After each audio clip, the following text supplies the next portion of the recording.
Welcome to the Channel for Grace. Gobind will be live shortly. Book a tarot or astrology reading on our website, channelforgrace.guru, and check out our latest programs and classes. Please give us a share and a like, and we hope you enjoy the broadcast.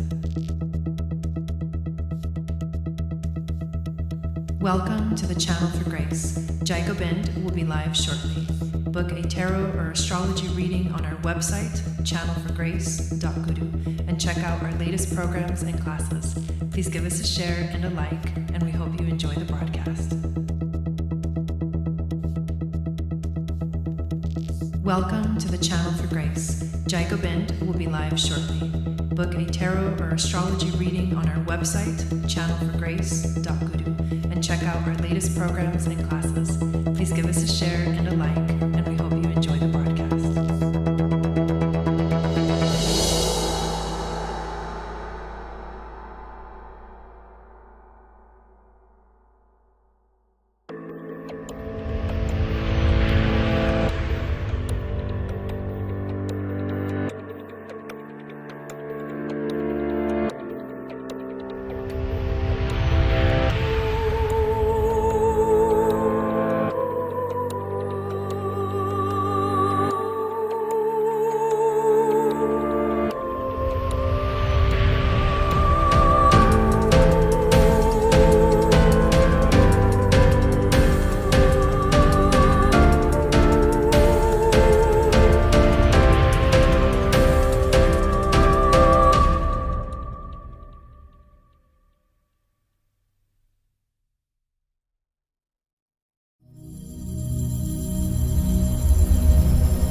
Sat Nam, everyone. Welcome back to the channel. My name is Gobind, and this is your Channel for Grace. Thank you guys so much for being here live. And thank you to those of you that are watching the replay. It's really good to be back. I went on a trip to California to visit my mom and my family, and it was a very much needed vacation. And I can tell you that I brought like some work stuff with me, but I ended up like fully doing the whole like checked out. Just checked out of everything. We went to the beach every single day, and it was amazing. I even got like a little tan line going. It was the best. So here we are. I am actually getting ready to go on another trip. This one is definitely a business trip, and I'm going to be going to the DOTERRA convention in Utah, in Salt Lake City, Utah, and that's the this coming Tuesday through Saturday. So just September just turned out to be this crazy month for me, but it's cool because those trips didn't get in the way of the new and the full moon this month. So I'm excited to be able to do the astrology, and tonight I decided I'm going to go back to back two broadcasts. We're going to do the astrology now, and then I'm going to take a little break, and then we're going to go ahead and do our ceremony, our full moon in Pisces ceremony right after this broadcast. And it's exciting because the moon is actually, I've been feeling it for, I don't know, it's weird because I was in LA and I kept seeing the moon get bigger and bigger and bigger. And by the time I got home, we got home yesterday, I was like, wow, it is really, really bright. And it's going to hit the apex at like, what's the exact time? It's like early in the morning. It's 3 a.m. So it's 3 a.m. Pacific, and it's 3, 4, 5, so 6 a.m. Eastern. And so we're going to be feeling it. The most intense aspect of this full moon will be happening at 3 a.m. Pacific. So it's really interesting. We're feeling that like magnifying energy of full moons in general. And that's why I also decided to do the broadcast tonight, because tomorrow evening we'd be like on the other side of that. So why don't we do it when the moon is reaching this energy of climax? So Let's say hi to everybody that's in the chat. Hello, Veronica, Outside Rights. Hello, Raven. Welcome in. Hello, Amy. Hello, Meraki. Hello, Sunny, Maricela. Holly, welcome in. Valerie, welcome. Shannon, how are you? Thanks for being here, guys. And yeah, this show is fun because we dive deep into the astrology of the full moon. I go into the general aspects of the full moon. I go into the actual astrological aspects that are going on. I also talk about the Sabian symbol and the Chandra symbol, and also the gene key that this full moon is on. And it is actually a really, really powerful one, like a really, really, really powerful one. And we'll see when we get to that how freaking amazing this full moon is. Hello, Maria. Hello, Sanders. Satnam, Satnam. Before we actually hop into that, I'm going to show you on the screen the chart and everything, but let me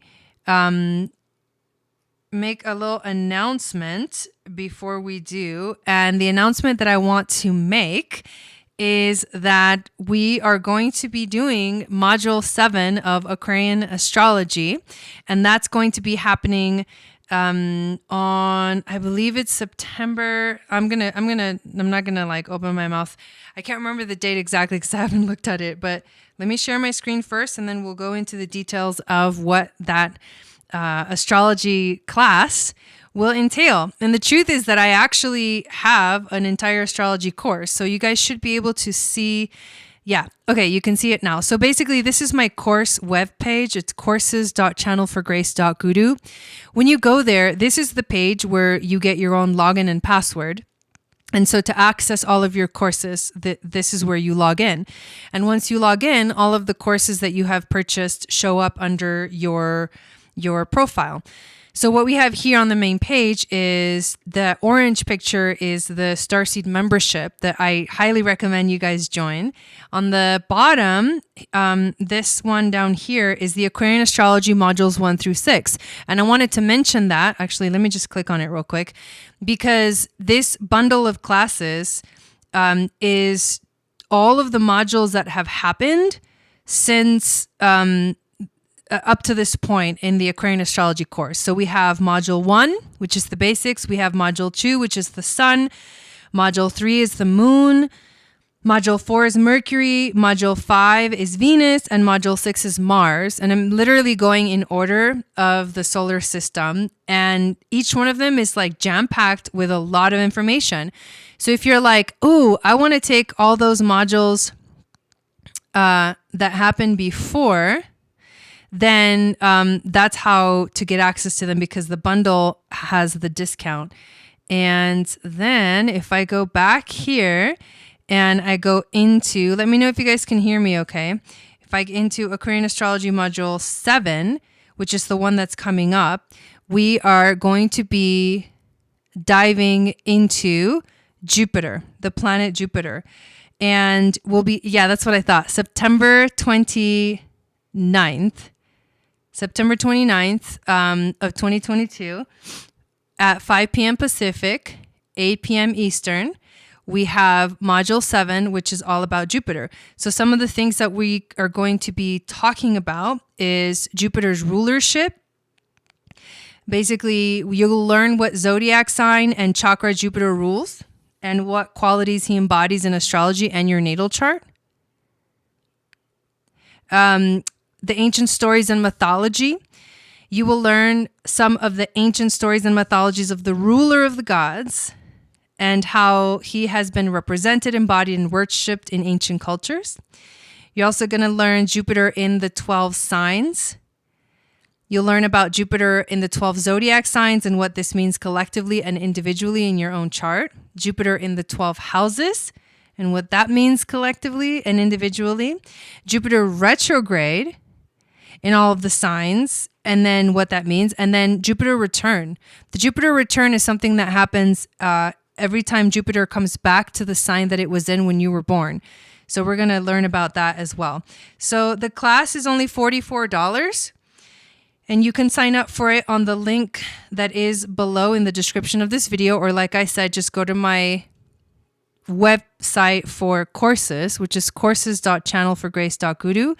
And you'll have all of the options for all of the classes on there as well.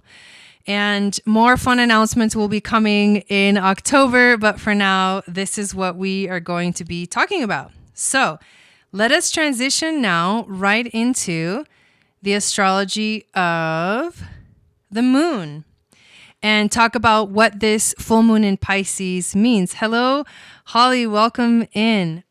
Smoky skies in the Pacific Northwest.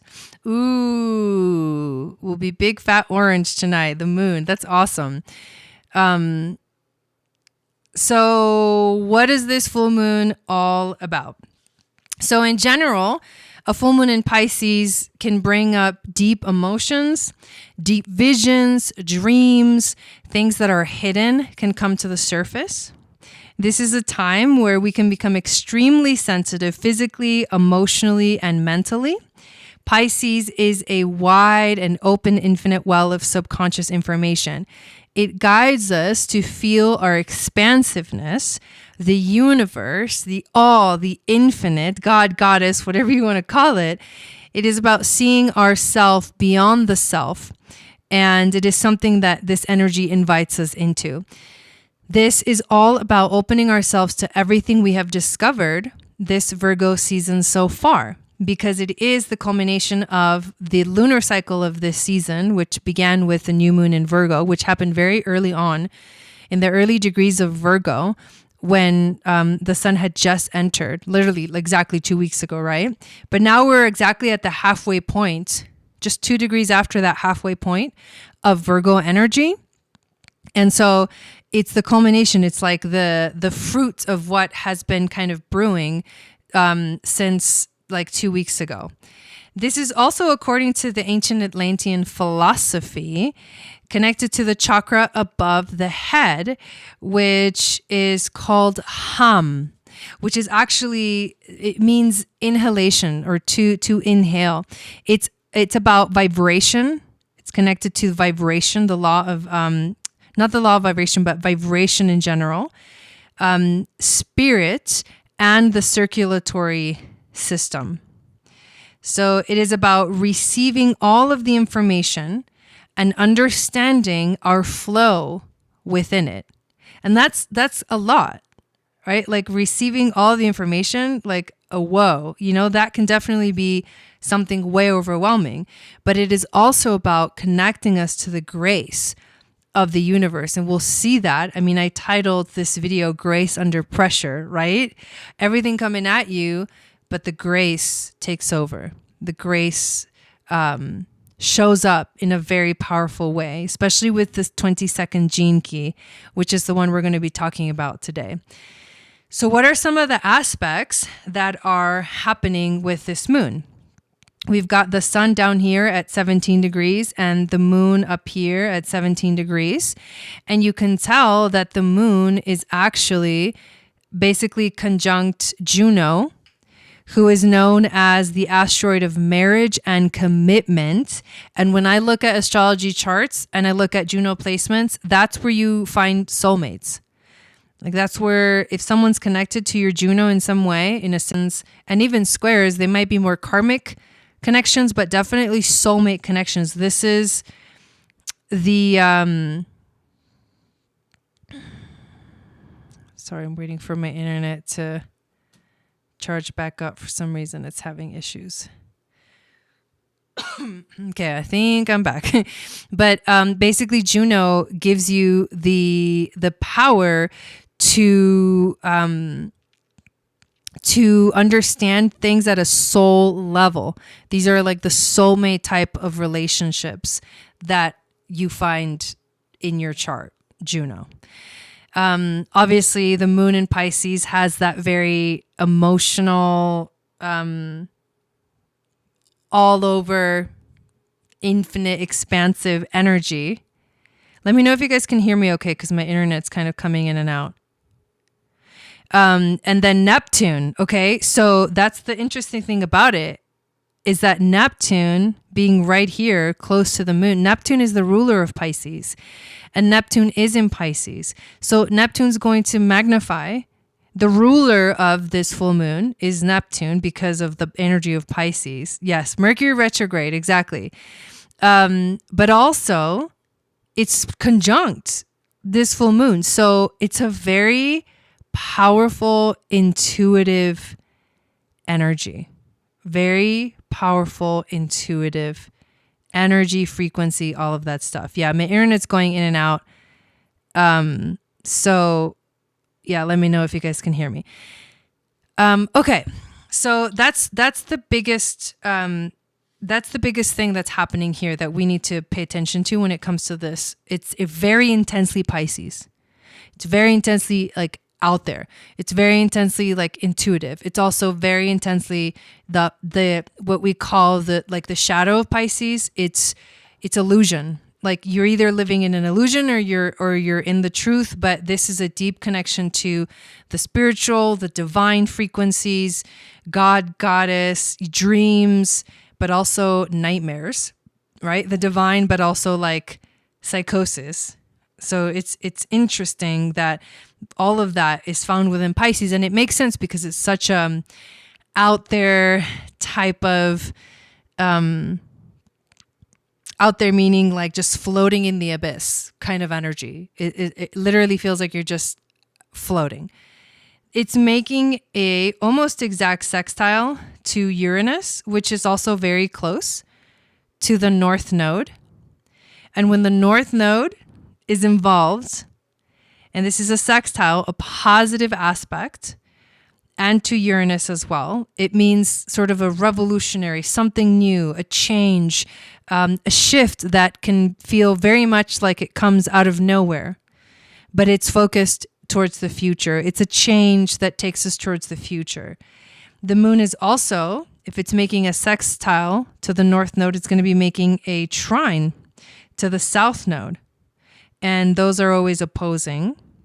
So you've got a sextile and a trine to the nodes, a positive energy guiding us away from the past, healing the past, and moving towards the future. And then you also have the sun making a sextile to the South Node and making a trine to the North Node. And then that's opposing the moon because this is the full moon. So what we call here, this formation is actually called a mystic rectangle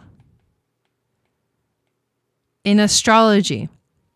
And it kind of functions like a grand trine or like a grand kite in astrology.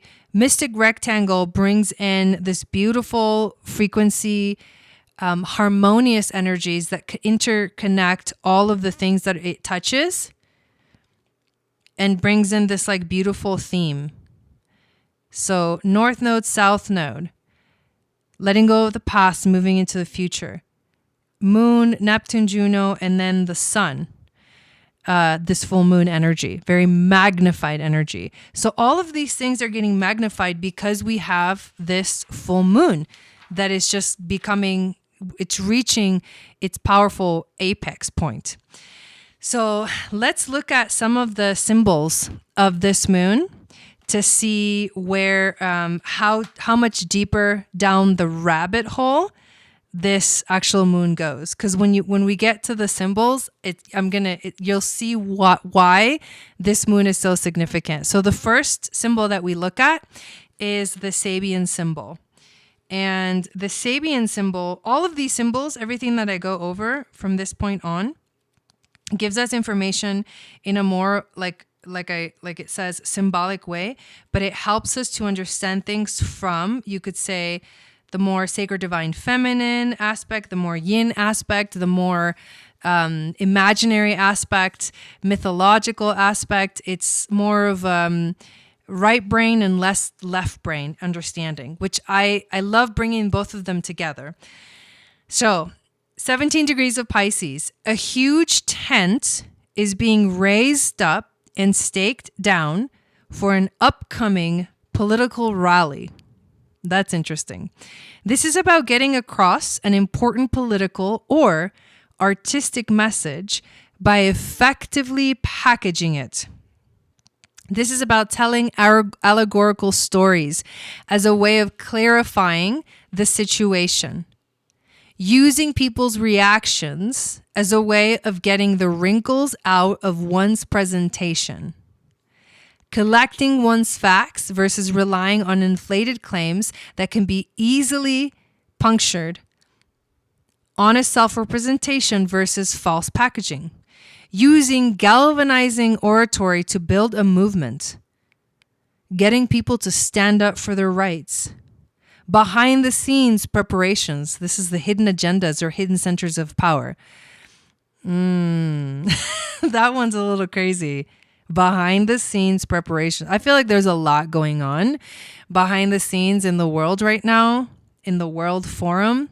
And it's crazy because we literally don't know, but there's a lot going on in the background. But I'm sure that we all kind of feel like something's bubbling up. Something is like coming to life right now that we don't really know what's going to happen, but in some ways, shape or form, it feels a little bit scary in a way. This is tailoring one's message to one's audience versus refusing to dress up an ugly situation. So the reality, it feels like truth comes out. And this is also getting one's act together and pitching it to the public. So, get ready because a huge tent is being raised up and staked down for an upcoming political rally. That's crazy. Alrighty then.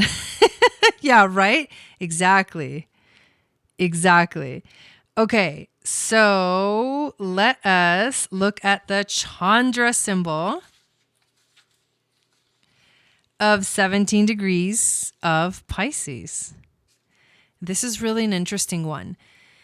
White lilies blooming alone in the shade, gifted with deep and subtle qualities, which are germinating in the subconscious and coming into their own, transported into inner worlds in order to dream, imagine, and conceive from a pure place, disengaged with phenomenal appearances, staying just apart. Much that goes on here stays under, percolates timelessly. A special karma to cultivate the mysteries, to be different, yet no issue. Deep down in there, creative forces work unceasingly and design alternatives for the world to partake in, if the world turns that way. Wow, these are all, they're very like out there, right? It's very out there, Pisces, kind of like, wait, what are you talking about? Like it tells you something, but it doesn't tell you anything. It tells you a lot, but it doesn't say anything. But they also feel a bit prophetic. These frequencies feel a bit prophetic. Let me read this one again. White lilies blooming alone in the shade. White lilies blooming alone in the shade, gifted with deep and subtle qualities which are germinating in the subconscious and coming into their own. I love that. Transported into inner worlds in order to dream, imagine, and conceive from a pure place. Love that. Disengaged with phenomenal appearances, staying just apart. Much that goes on here stays under, percolates timelessly. A special karma to cultivate the mysteries, to be different, yet no issue. Deep down in there, creative forces work unceasingly and design alternatives for the world to partake in, if the world turns that way. Yeah, exactly, Raven. It will make sense later. Exactly. It's here now, and we can't understand exactly what's going on, and this is very Piscean energy, but it will all become clear soon, right? Because the water will clear. The water will eventually clear, and we will eventually feel and see what's truly going on beneath the surface. So here's the most powerful information about this moon. This moon is found on the 22nd gene key. And the 22nd gene key is one of the 7 sacred seals. And the 7 sacred seals are these 7 different gene keys that are basically these sort of keys to a whole sort of other world, a whole other dimension, a whole other kind of evolution. So I want to read to you about what just the city of the 22nd gene key is all about and how much information is found within this specific gene key. The 22nd gene key, grace under pressure. The shadow of the 22nd gene key is the shadow of dishonor. The gift of the 22nd gene key is the gift of graciousness. And the city of the 22nd gene key is the city of grace. The programming partner of this gene key is the 47th gene key, which is on the opposite end of the spectrum, which is where the sun is at. The sun is at the 47th gene key. This gene key is found in the solar plexus of human design, which means it is connected to the emotions, to emotional understanding. It's actually one of the gene keys, one of the gates in human design that is linked to the throat center, which is the center of manifestation. So it's the emotions coming out, the emotions having a voice. It's a really powerful energy. The codon ring is the ring of divinity, which includes the 22nd, the 36th, the 37th, and the 63rd gene key, and the amino acid is proline. So, moving into the 22nd city. The 7 sacred seals, and this is a bit of a long one, the 7 sacred seals and the biological apocalypse. In the sacred book of Revelation, St. John, the divine, wrote down his famous description of the apocalypse, the so-called Judgment Day, where all world karma is finally redeemed and all human suffering brought to an end. Despite centuries of misunderstanding by religion, the revelation of St. John contains some of the greatest initiatic secrets ever written down. One of these secret teachings is known as the 7 sacred seals.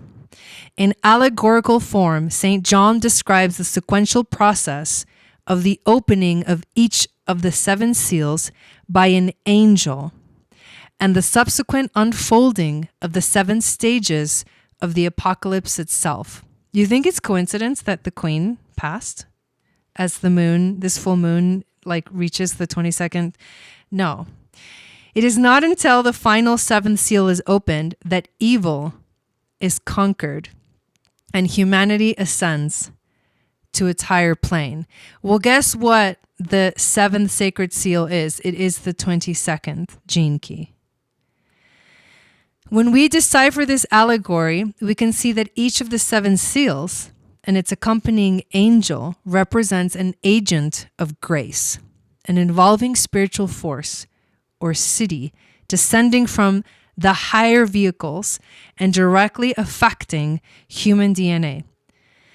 The apocalypse is really a biological phenomena, a judgment day within our genes as a new species of human prepares to be born, which is, in 2027, the raves are going to begin to arrive on the planet.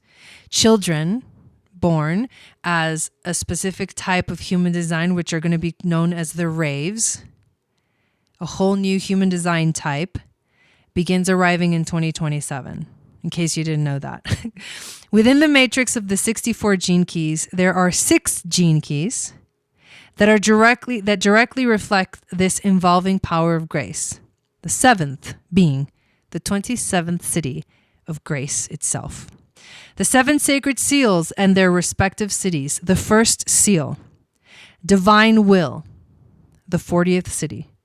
The second seal, omniscience, the 17th city. The third seal, universal love, the 25th city. The fourth seal, epiphany, the 43rd city. The 5th seal, forgiveness, the 4th city. The 6th seal, truth, the 63rd city. And the 7th seal, grace, the 22nd city. The 22nd city of grace always works through the field of these 6 cities or divine attributes. Thus, we can see that each of the sacred seals is a divine code sent down from higher consciousness to heal a specific aspect of the sacred wound. Just as these are 6 aspects to the sacred wound, so there are 6 divine aspects responsible for healing that wound. This process takes place both individually and collectively, and is described below. The opening of the 1st seal, divine will. The 1st seal is opened by the city of divine will, which heals human repression. Repression is the primary wound of humanity since it refers to the very storage of karma in the DNA of the physical body. It is because of these layers and layers of karma in our DNA that the higher subtle bodies are obscured from your awareness. Karma is a deep physical tension expressed as fear, and it inhabits every cell of your body. Only through the grace of the 40th city can this karma be transmuted. The 40th city represents divine will, which is the only force powerful enough to transform all the layers of tension. Divine will actually means complete relaxation. So as this seal opens throughout humanity, the physical body finally comes into complete relaxation. As it relaxes progressively into deeper and deeper states, the higher subtle bodies can express themselves fully. In the end, your body becomes nothing more than a completely relaxed instrument of divine will. Because this seal has to do with releasing core tension from the physical body, at a collective level, it will eventually eradicate all disease from our planet. There's exactly 17 people in the chat. The opening of the 2nd seal, omniscience. The 2nd seal is opened by the 17th city of omniscience, and its target is the wound of denial. Denial is the external expression of fear as anger and aggression. If your core wound is denial, then you are unable to see and take responsibility for your own negative behavior. The more someone tries to show you your denial, the more powerful it becomes.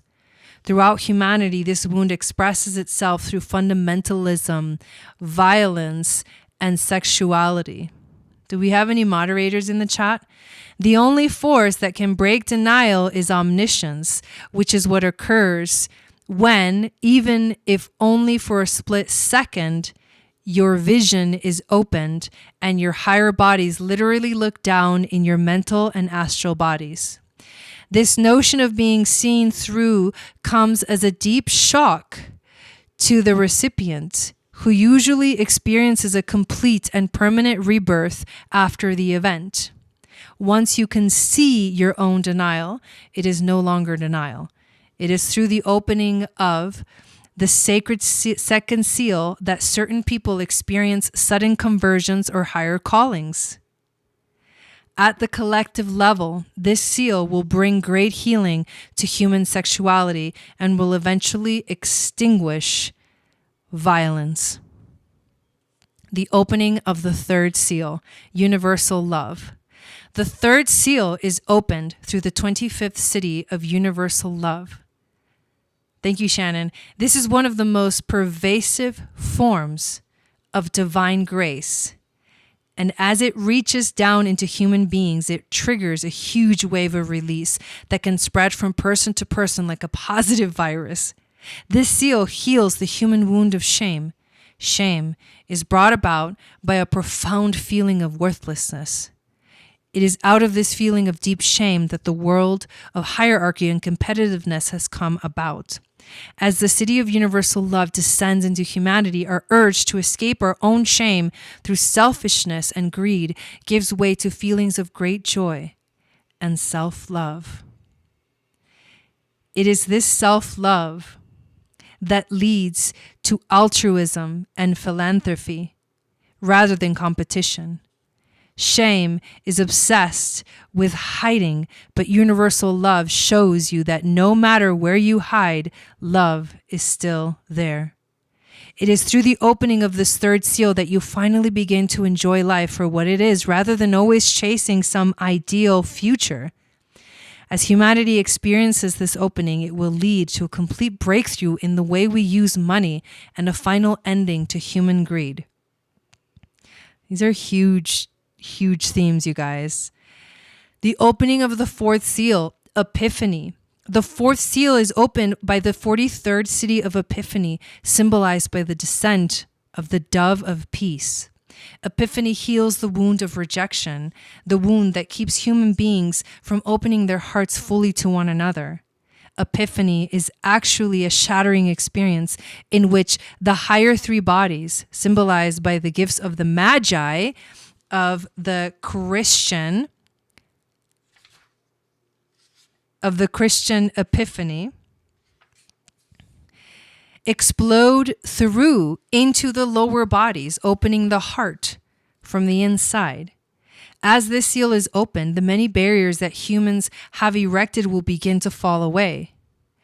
Our countries, borders, armies, and all aspects that attempt to protect and defend us from each other. This is crazy, you guys. I mean, all of these things are like literally, they're coming. There's 22 in the chat right now. They're like, we're in the process of all of these things beginning. You know what I mean? Oh, I love that, Raven. On an individual level, the fourth seal opens the potential for you to lead a truly romantic life where you need hide nothing from anyone and in which you wear your heart openly on your sleeve. Once human beings overcome the fear of external rejection, they become pure agents of grace through their friendliness, openness, and honesty. Hello, Christina Maria.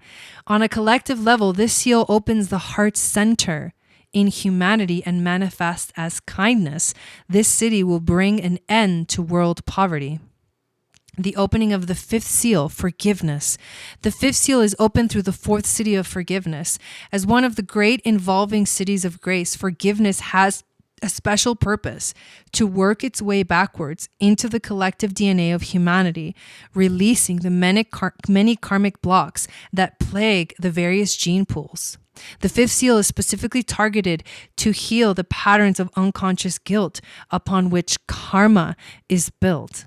Guilt is a kind of karmic debt which exists between one person and another, or even between one race and another.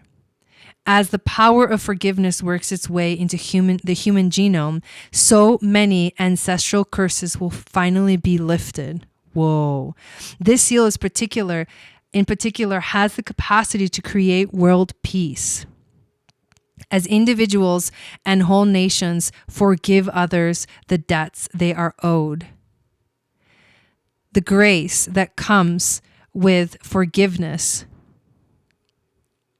has unprecedented power and brings a sense of true justice back to humanity. Forgiveness is a direct manifestation of the fifth body, the Buddhic body, which has the capacity to literally burn karma out of our DNA. At a collective level, the releasing of all this world karma will bring an end to war. The opening of the sixth seal. Truth. As the final stage in the sequence, the seventh is the glorious afterglow. The sixth seal delivers the coup de grace as it heals the ultimate human wound.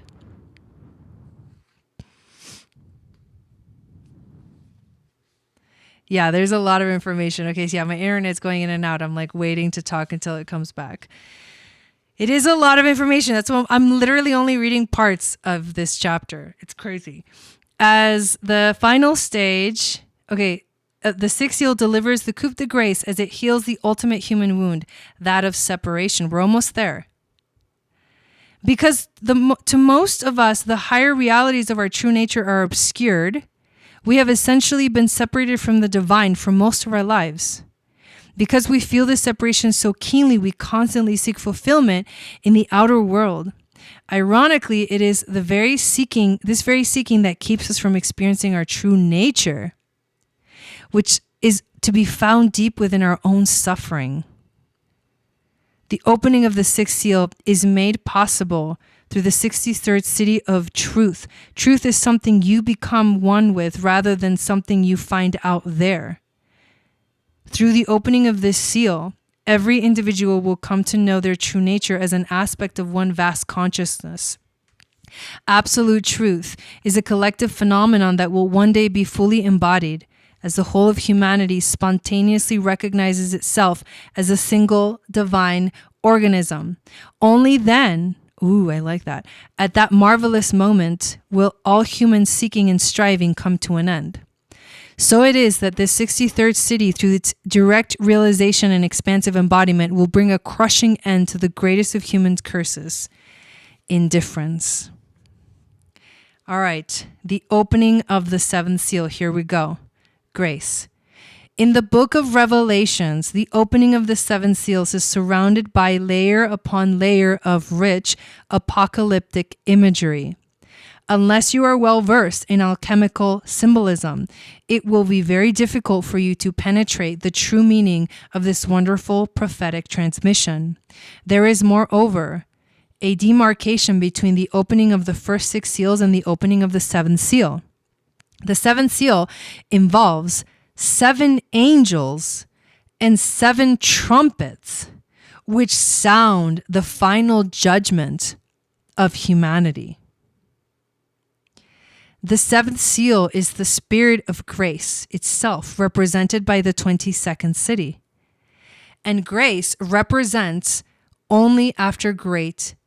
grace descends only after great transmutation. It is like the rainbow that appears after the great storm. Oh my God. Did you guys know that there was like a rainbow that appeared over Buckingham Palace? WTF is going on? The seventh seal is a spirit of grace, represented by the 22nd city, and grace descends only after great transmutation. It is like the rainbow that appears after the great storm, bringing complete transfiguration, the 47th city. On an individual level, the seventh seal represents the final absorption of all the previous 6 layers of the human aura into the monadic body, the primordial essence. At this level, even the flood of revelations and high frequencies of the atmic body must be surrendered into the void of what the mystics term the seventh heaven. We are told in the book of Genesis that God rested on the 7th day of creation, and this sevenfold pattern is reflected in many other cultural traditions. In the Hindu system, when the 7th chakra, known as Sahasrara, blooms, the divine essence can finally reunite with the material plane. St. John describes this event as the coming of a new heaven and a new earth. As this 7th monadic plane absorbs the final vestiges of our separateness, each plane below and its frequencies disintegrate to be reintegrated as the true monadic essence. This is the meaning of the sounding of the 7 trumpets, which represent the 7 layers of frequencies of the human aura. Whoa. Dude. At the collective level, the opening of the 7th seal refers to the coming of the final human epoch and the return of the human race to its original Edenic state. It is the great trumpet fanfare announcing the redemption of all beings. Whoa. Okay, we're going to fast forward to the new heaven and the new earth. And this is the last little part. I think this is one of the longest chapters in this book. One can see from the depth of its transmission that the 22nd city is difficult to describe in words. The reason for this is that you need to experience it in order to know what it is. Although grace is a word that is often used in spiritual circles these days, it should not be used lightly. Rather, it needs to be treated with the utmost respect.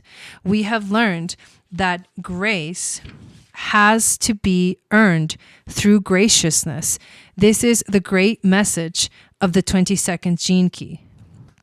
To find graciousness in the face of suffering, and perhaps even to find something more, holiness itself wearing a disguise.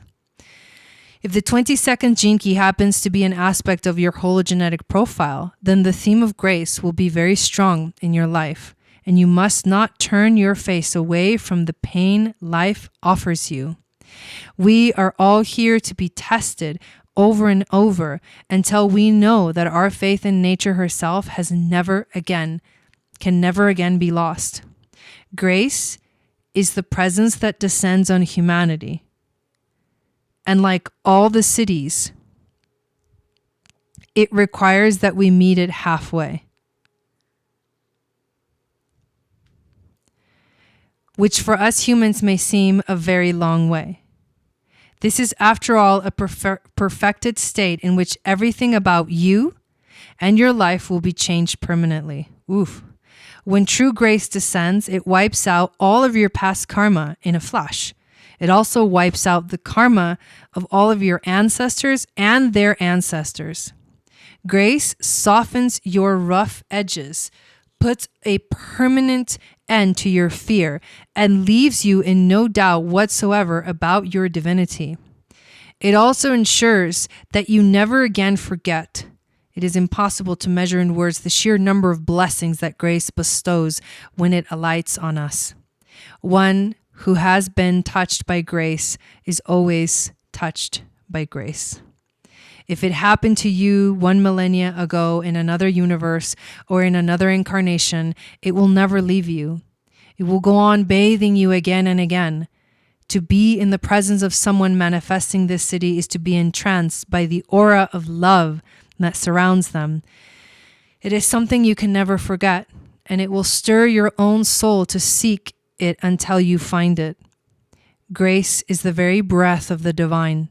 It is always there waiting for us high above, if we only persist in our sacrifices. Wherever there is oppression, there is the possibility of grace. If you can face oppression with a gracious spirit and a forgiving heart, grace will come to you sooner or later.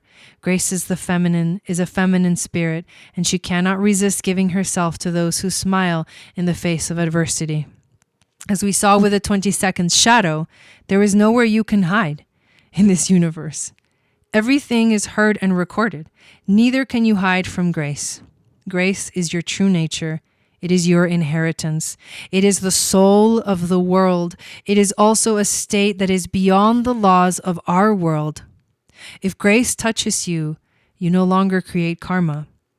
If grace touches you, you no longer have your own destiny, but become a musical instrument tuned and played by the gods. With grace, all human emotion is instantly transformed into love. It is not a state with which most human beings are very familiar. As a species, however, we are moving into a new epoch, with that will be marked by grace. As each of the 7 sacred seals is opened, the world we have become used to will begin to drop away. In its place will rise, shining and resplendent as the summer sun, the new heaven and the new earth that St. John talked about in his great revelation. Now that you have imbibed this profound transmission, that is the 22nd gene key, it is recommended that you give it some time to digest within the many layers of your being. As a feminine spirit, grace calls upon each of us to listen and receive her message and blessings. Above all, remember this. Through grace, the universe has but a single wish: for you to remember that you are love and there is nothing in you but love. Wow. Grace under pressure. Grace under pressure is the theme of this freaking powerful full moon.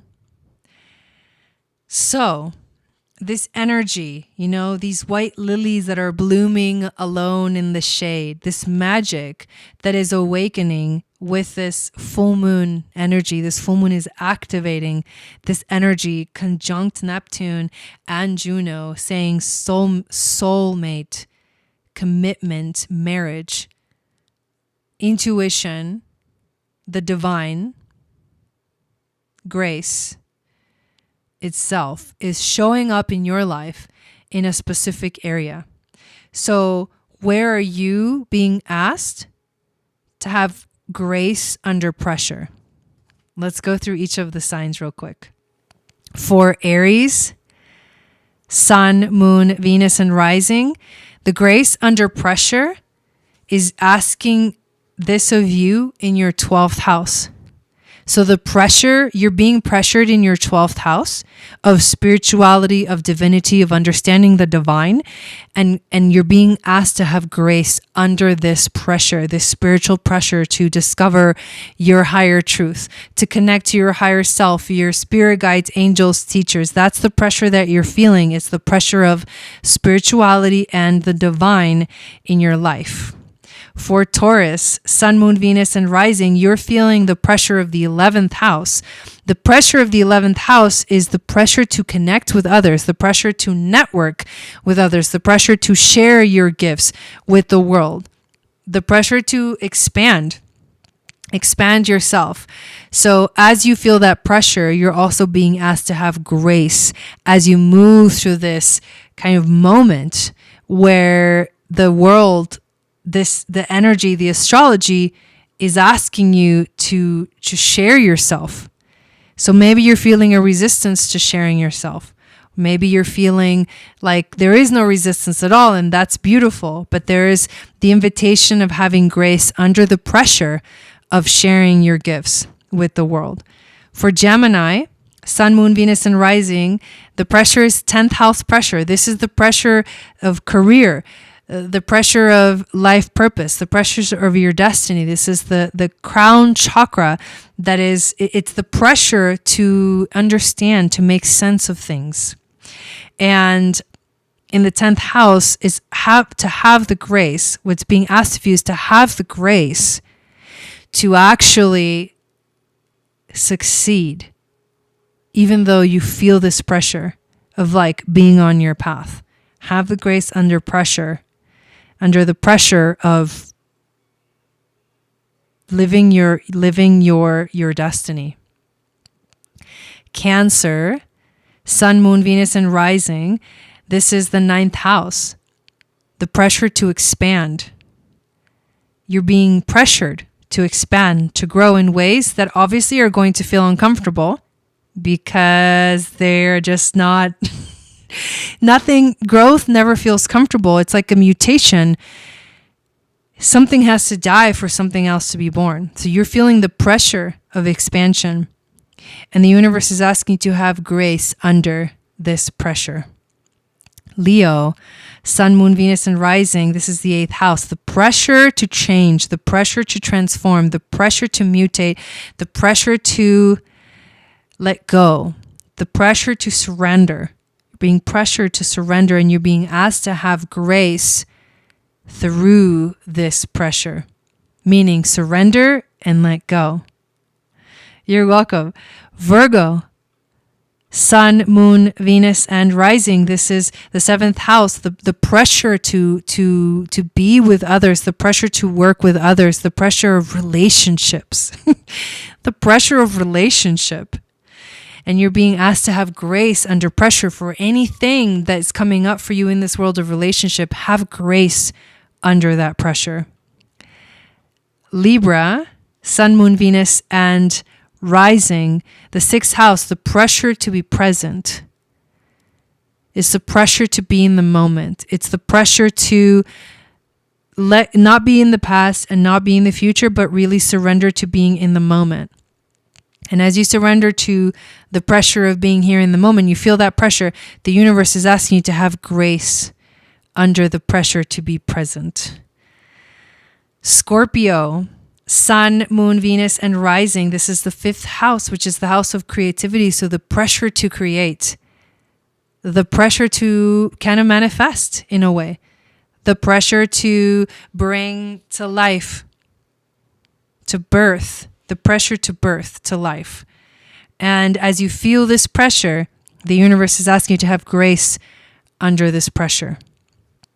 Sagittarius, Sun, Moon, Venus, and rising. This is the 4th house. The pressure to family, the pressure to relate to family, the pressure of the tribe, the pressure of the tribe, like that tribal energy that says we have to all survive, so we have to be a family here. And then the pressure to have the grace under that pressure, you know? To have the grace under the pressure of that and to surrender to whatever, because this is the 22nd gene key. This full moon in Pisces is on the 22nd gene key. That's what we're talking about. The 22nd gene key is grace under pressure. And so that's the pressure that we're talking about. Where are you feeling? Where are you being asked to have grace under pressure? And the 4th house is, and it's also the 22nd gene key is like the suffering is here. The suffering will always be here, but it's having the grace under the suffering. So anything that's showing up in your life with family is how do you find the grace under that pressure? Capricorn, Sun, Moon, Venus, and rising.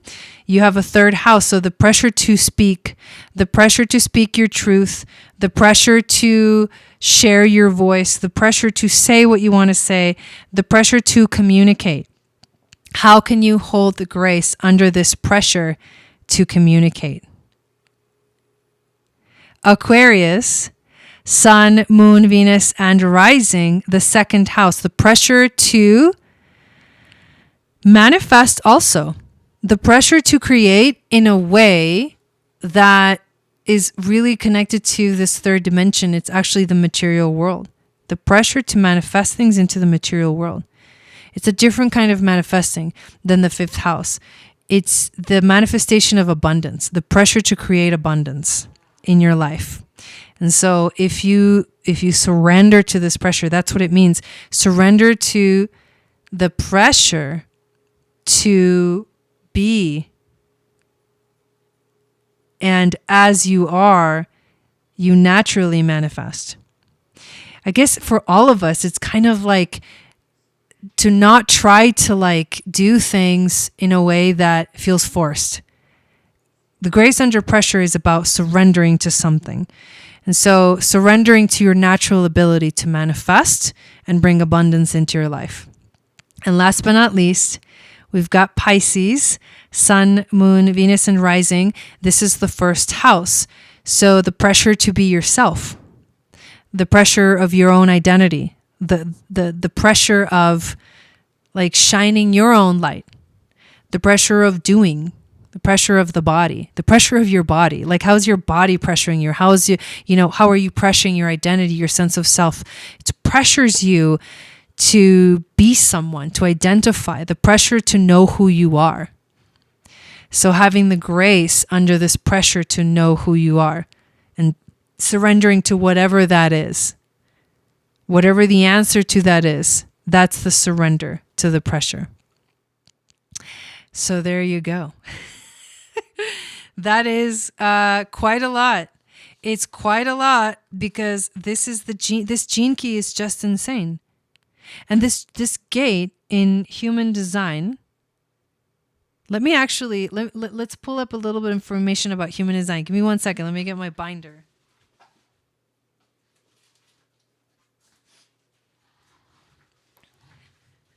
Because I want to see in the circuitry of human design where this pressure lives in the human design. So it's in the solar plexus. The 22nd gene key is in the solar plexus. Let's go to the circuits. And, all right, the individual circuit, of course it is.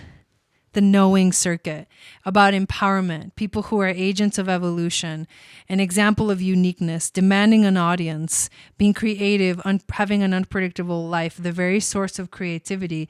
The 22nd gate in human design is called the gate of openness and grace. It has a channel that connects to the 12th gate, which is the gate of caution and known as also as standstill. And it's a channel that connects from the solar plexus to the throat. And the throat, because it's the center of manifestation, it speaks through these different voices. It speaks out what it feels. It's about the emotions coming out and having a voice. It's called the channel of openness. That is really powerful. The channel of openness, a design of a social being. The individual is here to mutate the direction of others as seen by society. Individuals will always provoke the spirit of others by fighting for what they value in life through their sharp intuitive awareness, flashes of inspiration and sudden insight. What they say can have a lasting impact on those who hear them. And that's the power of that 22nd gate in human design. So it is if you think about the connection, because this is a full moon, right? So there is like if the sun, let's see where the sun is. I'm curious to see, well, I'm not going to go there right now, but it would be curious to go find what the current transit is of this full moon in human design and see if there's a channel that's connected right now to the 12th gate, if that channel of openness is actually open, or if the 22nd gate in the human design transit chart is just a hanging gate right now and it's kind of reaching out.